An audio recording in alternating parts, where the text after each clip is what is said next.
There was a period of time, I think 3 weeks after my dad died, I was diagnosed with anemic heart failure.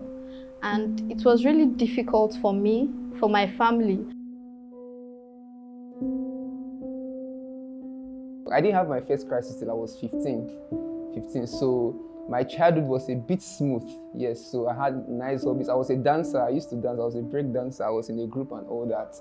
The feeling of community, everything was awesome. And then I used to play football. In fact, my nickname was Crespo when I was young. I was trying. But after my first crisis hit at 15, I was discharged, I came back from the hospital, went back to the normal life, and just less than a week, I was back there.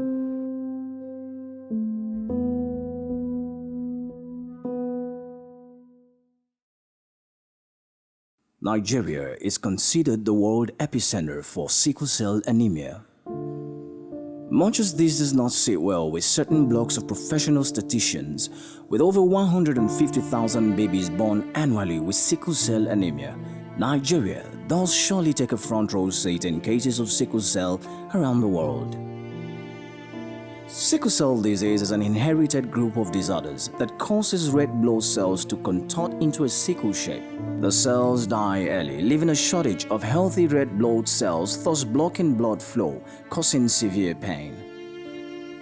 The pain of sickle cell crisis can be unbearable most times for sickle cell warriors. First of all, you can't do what the average man can do. There are a whole lot of limitations. Knowing that you have to wake up every day, not knowing what your today will be like, what your tomorrow will be like. You don't have to plan because crisis might come. You have to live on rules and regulations. And initially, it's a bit tough initially because you are still trying to figure out how your body works. It's not been easy because you can be in the hospital at any time. You can be in pains at any time. This pain, however, cannot be compared to the psychological impact of the disease. Sickle cell warriors face such discrimination and segregation that does worsen their pain. As a person living with the SC, the sickle cell disease, it's normal. You guys experience stigma.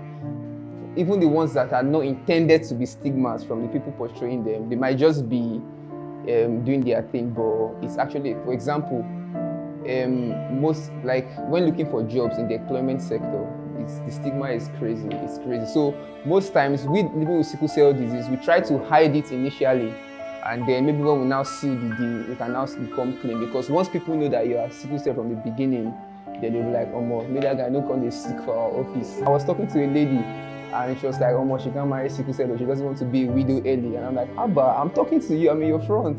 So there's stigma everywhere, all around. You must experience it.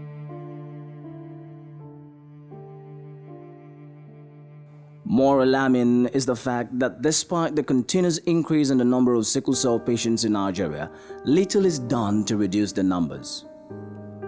Hoplites Sickle Cell Foundation is driven towards ensuring that sickle cell warriors are not only spoken for, but is committed to reducing the numbers by such proportions as will change the narrative.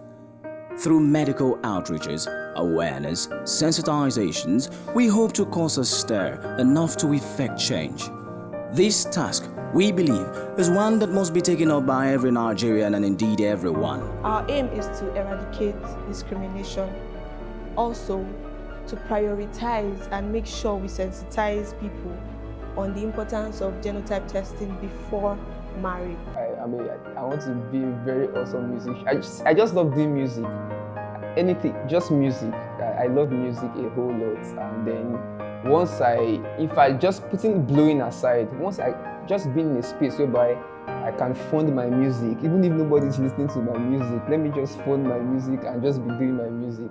That's like my dream. And then, but what I also intend doing, there's a saying that says, when you find comfort, you comfort others. So I also try to use my music to comfort people like me, because I feel like, in my own sense of it, I feel like I've overcome this thing. So I want to be independent. I want to work for myself.